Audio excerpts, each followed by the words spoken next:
Yoi, what's up guys? Balik lagi sama Mimin di channel kesayangan kita, Mangaku.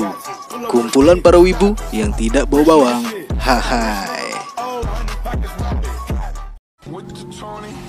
Kali ini Mimin bakal lanjutin alur cerita dari manhwa yang berjudul Solo Leveling. Buat yang belum nonton part sebelumnya, bisa nonton dulu part sebelumnya ya guys, biar makin asik nontonnya. Yoi, langsung aja kita masuk ke alur ceritanya. Terlihat di seseorang yang sedang ketakutan. Ternyata orang itu sedang berhadapan dengan sosok misterius yang waktu itu sempat muncul di Pulau Jeju. Sosok itu seperti sedang mencari seseorang, namun tak kunjung menemui orang yang dia maksud. Kemudian datang lagi temannya menyapa dirinya. Diketahui sosok tua ini bernama Yokmun, dan kedatangan temannya untuk memberitahu Yokmun informasi mengenai daratan timur, bahwa daratan timur adalah tempat tinggal Shadow Monarch. Nah, ini kayaknya mereka monark deh, tapi belum tahu juga ya ngap. Lalu temannya berkata bahwa sepertinya ruler sedang berusaha memusnahkan Legia di daratan selatan. Lalu dia mengatakan bahwa barang yang ada di bumi adalah pecahan cahaya yang paling terang. Kayaknya mereka bukan makhluk bumi deh ngap. Kemudian di saat mereka sedang berbicara, tiba-tiba muncul sosok pria di hadapan mereka. Dan pria itu tidak terima karena mereka sudah membahas tentang Korea. Lalu Yokmun pun ingin kabur dari sana, tapi pria itu langsung menghadang Yokmun melarikan diri. Dan dia menyerang Yokmun. Tapi dengan mudahnya Yokmun dapat menangkis serangan pria itu dengan sihir esnya. Dan terjadi bentrokan dahsyat di sana. Kemudian kita kembali lagi pada MC ganteng kita. Terlihat kini Jinwoo sedang berhadapan dengan monster raksasa. Monster itu berkata bahwa Jinwoo tidak bisa kabur dari sana karena kawanannya sudah mengepung Jinwoo. Dan dia memerintahkan kawanannya untuk segera keluar. Namun yang terjadi malah kawanannya tidak ada yang keluar satupun. Sontak hal itu membuat monster itu merasa kaget. Dan Jinwoo langsung mengeluarkan pasukan bayangannya yang sudah membawa banyak pasukan monster itu. Kini monster itu semakin kaget dan marah melihat kawanannya yang sudah terbantai semua. Kini Jinwoo sudah siap dengan mode tempurnya dan langsung memerintahkan pasukannya menyerang monster itu. Pasukan bayangannya pun langsung menyerang monster di sana.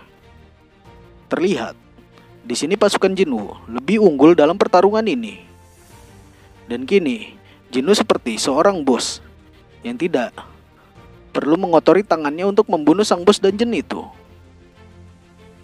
Karena pasukannya kini sudah bertambah kuat dengan adanya Beru di pasukannya. Dan Jinwoo sempat menanyakan sesuatu pada bos dungeon itu. Namun tak dapat jawaban apa-apa dari bos tersebut. Kemudian Jinwoo mengambil item dari inventorinya. Dan item itu adalah sebuah kunci. Kunci itu adalah kunci untuk memasuki dungeon. Dan ternyata dungeon itu tepat berada di dungeon Gandal lalu yang sempat membuat Jinwoo hampir mati di sana. Dan Jinwoo yang sekarang sudah sangat siap menghadapi monster patung di dungeon Gandal lalu. Jinwoo pun berpikir bahwa ini adalah ulah dari sistemnya yang meminta Jinwoo mengulang kejadian yang pernah dialami dulu. Tapi bedanya, Jinwoo yang sekarang sudah sangat kuat, tidak seperti dulu yang sangat lemah. Lalu panel berpindah pada Eugene yang sedang melakukan sesuatu.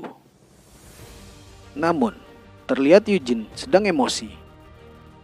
Kemudian Jinwoo tiba di kantornya dan menyapa Eugene yang sudah selesai melakukan pekerjaannya.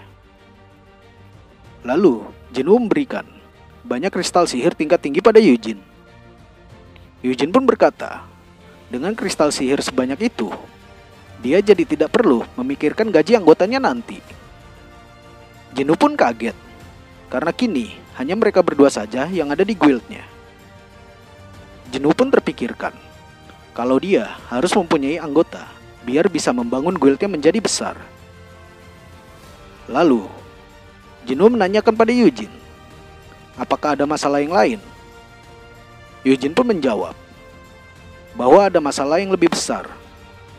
Masalahnya adalah, apakah Jinwoo telah menyiapkan sebuah nama untuk guild? Jinwoo tak terpikirkan sama sekali soal nama guild.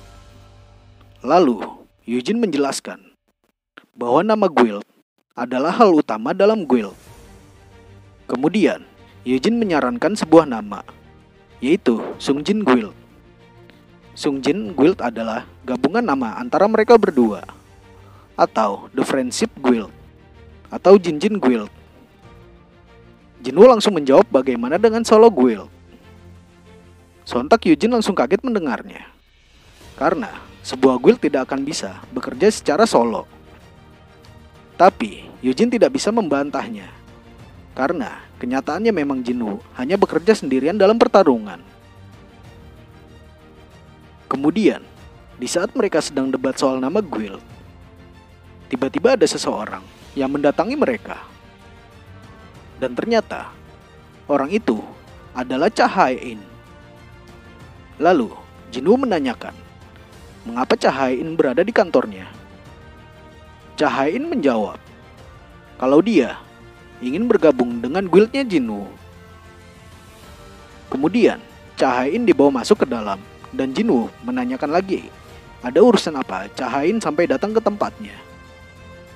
Cha Hae-in menegaskan kembali kalau dia ingin bergabung dengan guild Jinwoo. Jinwoo pun kaget mendengarnya, karena seorang Cha Hae-in mau masuk dalam guildnya. Jinwoo menanyakan, apakah Choi Jong-in yang memerintahkan Cha Hae-in bergabung ke dalam guild Jinwoo? Atau Choi Jong-in sudah membuang Cha Hae-in? Cha Hae-in pun menjawab bahwa semuanya tidak benar. Dengan tegasnya, Jinwoo menanyakan lagi kenapa Cha Hae-in bergabung dengan Solo Guild. Mendengar nama guildnya, Cha Hae-in benar-benar kaget. Lalu, Jinwoo menanyakan apakah ada masalah dengan nama guild yang telah dirinya dan wakil ketuanya putuskan. Eugene yang tak terima langsung mengatakan bahwa itu adalah keputusan Jinwoo sendiri, dan dia sama sekali belum menyetujui nama itu. Dengan polosnya, Jinwoo menjawab, kupikir kau diam saja, berarti menyetujuinya. Di lain sisi, Jinwoo sedang memikirkan niat sebenarnya dari Cha Hae-in yang ingin bergabung dengan guildnya. Kemudian, Jinwoo menanyakan perihal kontraknya dengan guild lama Cha Hae-in. Cha Hae-in mengatakan kalau dia memiliki uang untuk membayar denda kontraknya. Jinwoo pun berkata bahwa mereka tidak memiliki banyak uang, jadi belum bisa merekrut hunter tingkat tinggi. Namun, Cha Hae-in tidak masalah dengan hal itu, dan dia mengatakan bahwa dia tidak masalah dengan bayarannya.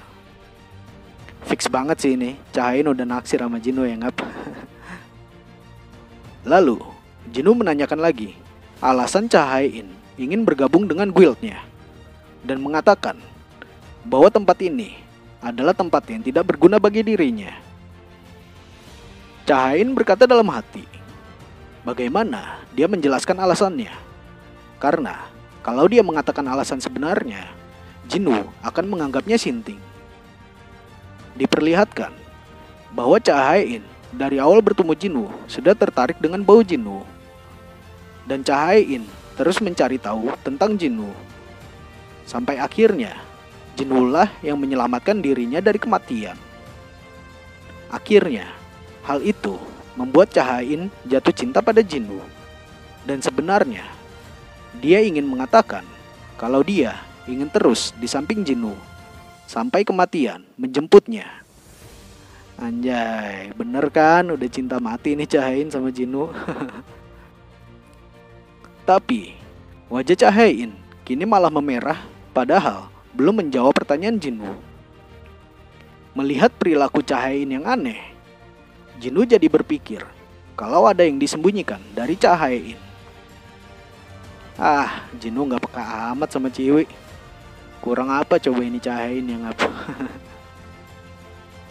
Kemudian, Jinwoo meminta Cahayain untuk menjawab pertanyaannya. Dan Cahayain menjawab kalau dia nyaman. Dan ini pertama kalinya dia merasa nyaman. Bolehkah? Jinwoo pun menjawab, tentu saja boleh.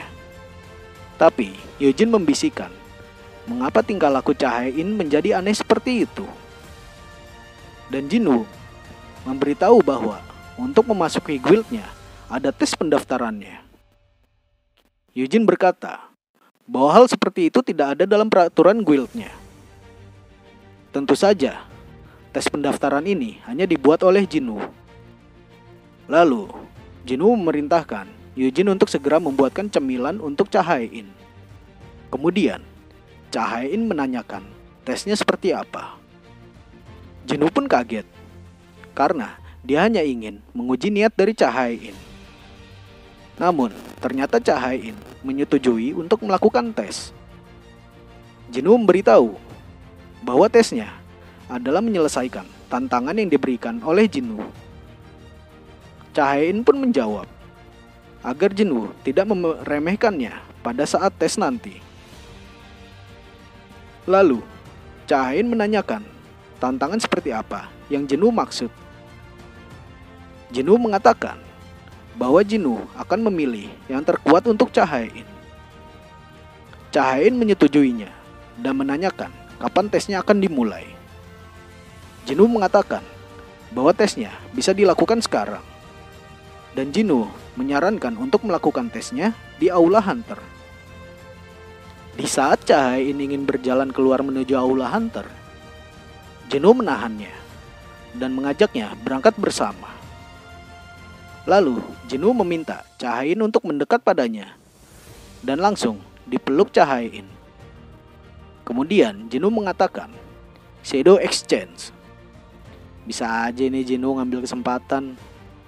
Tapi Cahayainnya juga nggak nolak sih. Malah kesenangan dia. Dan terlihat Cahayain wajahnya langsung memerah karena malu dan senang bisa dipeluk Jinwoo. Lalu Hyojin tiba di ruangan Jinwoo dan Cahayain. Namun yang terlihat hanya bayangan Jinwoo saja yang ada di sana. Kemudian sampailah Jinwoo dan Cahayain di lokasi Aula Hunter berada. Cahayain terlihat kaget dengan skill yang dimiliki Jinwoo. Dan Jinwoo akhirnya tahu cara kerja Shadow Exchange yang bisa digunakan lebih dari satu orang. Lalu Jinwoo mengatakan akan segera dimulai tesnya. Namun Cahayain tidak membawa senjata. Tapi Jinwoo malah mengira senjata Cahayain ini adalah palu kuli yang waktu itu dia bawa. Tentu hal itu membuat Cahayain jadi salah tingkah. Namun Jinwoo meluruskan bahwa dia hanya bercanda mengenai itu. Cahayain pun langsung bergegas ke gudang senjata yang ada di Aula Hunter itu. Dan Cahayain mengambil sebuah pedang. Jinwoo meyakinkan Cahayain apakah senjata seperti itu cukup untuknya. Lalu Cahayain menjawab bahwa tidak peduli senjata apa yang dia pilih, biar hasil yang akan menentukannya. Ternyata Jinwoo tidak mensummon Beru yang kini adalah bayangan terkuatnya, dan malah memilih Igris untuk menjadi lawan Cahayain. Lalu Cahayain menanyakan peraturan untuk memenangkannya. Jinwoo menjelaskan harus mengalahkan bayangannya atau Cahayain mengaku nyerah. Alasan Jinwoo hanya mensummon Igris karena Jinwoo tahu kalau Beru sangat kuat untuk Cahayain. Lalu pertarungan dimulai. Terlihat Cahayain langsung mengeluarkan auranya yang kuat. Dan Jinwoo tiba-tiba kepikiran bahwa tidak berpengaruh dengan senjata apapun, melainkan hasilnya yang akan menentukannya. Jinwoo jadi berpikir dan ingin mencoba pada Igris. Kemudian Jinwoo memerintahkan Igris ke hadapan Jinwoo. Dan Jinwoo memberikan pedang baran untuk Igris gunakan melawan Cahayain. Lalu, pertarungan dimulai kembali. Terlihat, Ygritte langsung mengayunkan pedangnya yang berefek petir dahsyat itu. Namun, Cahain dapat menghindari dengan mudah dan balik menyerang Ygritte. Beruntungnya, Ygritte masih dapat mengimbangi Cahain dan dapat menangkis serangan Cahain. Kemudian, panel berpindah pada Gogunhe. Terlihat, Gogunhe menyadari ada sesuatu di aula Hunter sekarang. Dan dia langsung menelpon seorang staf dan memerintahkan staf itu untuk menyambungkan CCTV di aula Hunter ke komputernya. Lalu, Gogunhe melihat bahwa ada Cahain dan Jinwoo yang sedang melakukan latihan di sana. Gogunhe malah jadi salah paham, karena menurutnya Cahain sedang jatuh cinta pada Jinwoo. Dan dia memerintahkan staf itu untuk mematikan semua kamera yang ada di aula Hunter sekarang. Lalu, kita kembali lagi di aula Hunter. Terlihat, Jinwoo terkaget-kaget karena kini Ygritte telah ditumbangkan oleh Cahain. Dan Cahain pun mengatakan, "Apa kau yakin kalau Ygritte pasukan terkuatmu? Bukankah kau sendiri yang bilang akan mensummon yang terkuat untukku? Cepat, summon yang terkuat." Jinwoo menjawab, kalau Cahain pasti akan terluka. Cahain pun tidak peduli dan berkata, "Aku hanya ingin melawannya lagi." Jinwoo kaget kalau ternyata Cahain sudah mengetahui tentang Beru. Cahain mengatakan bahwa dia melihat dengan mata kepalanya sendiri, dan di video juga sudah terlihat. Karena Jinwoo tidak ada alasan lagi untuk menyembunyikannya, jadi Jinwoo terpaksa memanggil Beru keluar. Terlihat, Cahain langsung gemetaran ketika aura Beru keluar. Dan Jinwoo meyakinkan Cahain kembali. Apa dia yakin ingin melawan Beru? Kemudian Beru bertanya pada Jinwoo, apa yang harus dia lakukan? Jinwoo menjelaskan bahwa Beru harus mengalahkannya tanpa melukai Cahain. Beru pun mematuhi perintah Jinwoo dan langsung bergerak menuju Cahain. Namun, terlihat aura yang Beru keluarkan sampai membuat seluruh aula bergetar. Cahain pun berkata dalam hati, bagaimana Jinwoo mengalahkan makhluk seperti Beru? Di saat Beru mengeluarkan cakarnya, tiba-tiba Jinwoo memarahi Beru agar tidak menggunakan itu. Kalau sampai Beru melukainya, akan buruk nasib Beru nantinya. Lalu, Beru langsung menuruti perintah tuannya. Dan terlihat, Cahain masih diam membeku sambil berpikir kalau tingkat kekuatan antara Beru dan dirinya sangatlah jauh. Lalu, Beru mulai menyerang Cahain dengan gerakan yang sama seperti saat raids di Pulau Jeju lalu. Beruntungnya, Cahain kali ini bisa menghindarinya dan langsung menyerang Beru balik. Tapi karena tingkat kekuatan di antara mereka sangat jauh, Beru sangat mudah menahan serangan Cahain dengan jarinya. Dan Beru yang diperintahkan untuk bertarung tanpa menggunakan senjata dan tidak melukai musuhnya pun akan menunjukkan seberapa jauh tingkat kekuatan di antara mereka sekarang. Dan Cahain terus-menerus melakukan serangan ke Beru. Namun, semua serangan yang Cahain lesatkan dapat dengan mudah Beru hindari. Karena Beru tidak bisa melukai Cahain, akhirnya Beru mengeluarkan teriakan yang membuat Cahain terdorong mundur dan kelelahan. Jinwoo yang melihat Cahain akan kalah pun mengatakan, apakah Cahain sudah puas dengan hasilnya? Dengan gemetaran, Cahain mengatakan kalau dia masih belum puas dan masih bisa melawan Beru. Lalu Jinwoo berpikir, apa yang Cahain pikirkan sampai dia rela melakukan ini semua? Padahal sudah terlihat hasil akhirnya, kalau tingkat kekuatan Beru jauh di atas Cahain. Dan Jinwoo merasakan bahwa Beru sudah menahan diri untuk tidak membunuh Cahain. Dengan kata lain, Beru belum mengeluarkan semua kekuatannya. Lalu, tiba-tiba Beru merasakan instingnya kembali dan mulai menyerang Cahain. Karena instingnya memberitahu bahwa makhluk hidup harus segera dibunuh. Dan ketika Beru menyerang Cahain, beruntungnya Cahain masih bisa menghindari serangan Beru. Terlihat, kini Beru sudah tidak terkontrol dan menganggap Cahain harus segera dibunuh. Cahain pun langsung mengaktifkan skill Sword Dance agar bisa mengimbangi Beru.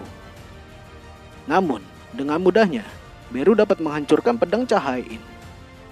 Tapi, Cahain tidak berhenti begitu saja dan mulai menyerang Beru kembali dan berhasil mengenai Beru. Tapi hal itu malah makin membuat Beru tidak terkontrol dan segera ingin membunuh Cahain. Dan kali ini Beru benar-benar ingin membunuh Cahain. Jinwoo pun berteriak menghentikan pertarungan itu. Namun, Beru yang sudah lepas kontrol pun tak mendengar perintah Jinwoo dan tetap menyerang Cahain. Beruntungnya, Jinwoo dapat menghentikan serangan Beru dengan tepat waktu. Kemudian, Beru pun baru tersadar kembali dan langsung bersujud meminta ampunan Jinwoo. Jinwoo langsung menanyakan keadaan Cahain dan mengapa Cahain sampai segitunya ingin bergabung dengan guildnya. Karena ini hanyalah tes dan tidak perlu sampai mempertaruhkan nyawanya hanya karena ingin masuk guild tanpa nama ini. Lalu Jinwoo mempertegas kembali pertanyaannya. Mengapa Cahain sampai sejauh ini ingin masuk guildnya? Tapi Cahain hanya terdiam, tak menjawab. Jinwoo pun kembali bertanya mengapa dia tak mau memberitahu alasannya kepada Jinwoo. Dengan polosnya, Jinwoo malah mengatakan, "Apa kau tertarik padaku?" Sontak hal itu membuat Cahain terkaget-kaget mendengarnya. Tapi Cahain langsung menjawab bahwa itu benar. Dan dia pikir seperti itu. Kemudian, panel berpindah pada sosok Michael dan Nyonya Selner yang sedang menghadap David Brenner. Michael mengatakan kalau mereka merasa malu dan meminta maaf pada David. Namun, David memanggil mereka bukan karena ingin mereka minta maaf, tapi ingin mereka menjelaskan apa yang terjadi kemarin. Michael pun menjelaskan bahwa Nyonya Selner menyadari kalau Hunter Sung Jinwoo adalah salah satu raja. David yang tidak mengerti maksud dari raja itu pun mengatakan, apakah hal itu bisa dibilang kalau Sung Jinwoo setara dengan Hunter level negara? Kemudian Nyonya Selner menjelaskan lebih detailnya bahwa setiap orang yang dibangkitkan akan terhubung erat dengan sisi lain mereka. Dan dia bisa merasakan hubungan antara sisi lain itu dengan orang yang dibangkitkan itu. Dan terkadang banyak kekuatan yang sangat kuat didapatkan dari sisi lain orang itu. Dan Awakeners itu terlihat seperti cahaya yang sangat terang. Nyonya Selner biasa menyebutnya seorang raja. Tapi Nyonya Selner tidak bisa melihat itu di sisi lain Jinwoo. Yang dia lihat hanyalah kegelapan tanpa batas. Dan kegelapan itu adalah dirinya sendiri. Lalu, David mengira bahwa Jinwoo adalah orang yang jahat karena memiliki kekuatan kegelapan. Nyonya Selner pun menjelaskan kembali kalau dia tidak berkata bahwa Jinwoo orang yang jahat. Hanya saja, dia membicarakan perihal kekuatan yang maha dahsyat yang diperoleh oleh Sung Jinwoo. Nyonya Selner melanjutkan kalau Jinwoo tidak meminjamkan kekuatan dari sisi lainnya, karena kekuatan itu tidak didapatkan dari sisi lainnya, melainkan kekuatan itu tidak dibatasi, dan kekuatan itu adalah dirinya sendiri. Michael pun menyadari bahwa Sung Jinwoo tidak memiliki batasan. Kemudian David berterima kasih atas penjelasan dari Nyonya Selner tadi, dan dia ingin segera pergi ke basement lantai 24. David pun mengajak Michael untuk ikut dengannya ke basement itu. Karena David terpikirkan kalau kemampuan Nyonya Selner tidak bisa mendapatkan Jinwoo, maka dia akan melakukan hal yang lebih menggiurkan yang dimiliki Biro Hunter Amerika. Kemudian David menanyakan pada Michael perihal Gate Ranking S lalu. Michael pun masih mengingatnya. Diketahui Dulu pernah ada dungeon Ring X di Amerika yang kehancurannya sampai membuat Amerika bagian barat hancur total karena dungeon tersebut. Dan Amerika memberikan hadiah yang besar pada 5 hunter terkuat di dunia yang selamat. Memberikan kualifikasi yang setara pada negara mereka berlima. Dan karena tragedi itu adalah awal mula hunter level negara. Dan bos dungeon itu adalah Kemis Sang Naga. Dan dikenal dengan api yang takkan pernah padam. Karena hanya satu monster yang bisa membunuh puluhan hunter terbaik di dunia. Kemudian mereka lanjut berjalan ke suatu tempat. Dan ternyata David menyimpan batu dari pecahan mayat Kemis di ruangan tersebut. David mengatakan bahwa sudah 8 tahun berlalu sejak Reds Dungeon Ranking S lalu. Sampai sekarang belum ada hunter level negara yang melihat batu tersebut. Dan David mempercayai bahwa batu tersebut adalah hadiah yang diberikan Kemis pada mereka. Terlihat juga ada mayat Kemis yang kini hanya menjadi kerangkanya saja. Lalu panel berpindah pada MC ganteng kita, di mana Jinwoo kini sedang narsis karena merasa bahwa pertumbuhannya sangatlah pesat. Lalu Jinwoo keluar dan menanyakan pada Jin-Ah bagaimana pendapat Jin-Ah tentang Jinwoo yang sekarang. Jin-Ah menjawab kalau Jinwoo hanyalah seorang penjaga rumah. Jinwoo tidak terima dengan jawaban Jin-Ah itu. Lalu Jinwoo tiba-tiba mengatakan bahwa dirinya kini berniat akan membuat guild. Dan mengatakan bahwa nama guildnya adalah Solo Guild. Lalu Jin-Ah mengira Jinwoo bercanda dengan nama guild tersebut. Jin-Ah menjelaskan bahwa dengan kemampuan Jinwoo yang bisa mensummon banyak monster, itu bukanlah lagi disebut sebagai solo. Jinwoo pun menyadari dan menanyakan saran nama guild yang bagus untuknya. Jin-Ah memberikan saran nama guildnya, yaitu Ah-Jin.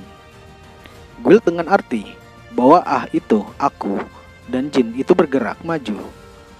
Kemudian Jinwoo menyetujui nama tersebut. Lalu panel berpindah lagi pada pacar Mimin yang lagi salting. Terlihat kini Cha-Hae-in sedang salting karena ucapannya pada Jinwoo lalu. Yang dia pikir itu sama seperti pernyataan cinta. Dan Cha-Hae-in sudah kehabisan cara untuk masuk ke guild Jinwoo. Karena dia mengira bahwa Jinwoo akan menganggapnya wanita aneh. Cha-Hae-in terlihat semakin putus asa ketika memikirkan bahwa Jinwoo adalah penyelamat hidupnya. Lalu tiba-tiba Cha-Hae-in disamperin sosok Byung-gu. Dan Byung-gu menyampaikan pesan pada Cha-Hae-in untuk Jinwoo bahwa Antresung Jinwoo membutuhkan pasukan yang lebih untuk berada di sekitarnya. Cha-Hae-in pun sangat terkejut karena dia merasa itu hanya mimpi, tapi seperti kenyataan. Oke guys, segitu dulu alur cerita dari Jinwoo ya. Kita lanjut di part selanjutnya. Dan jangan lupa like, komen, dan subscribe-nya ya guys. Bye-bye.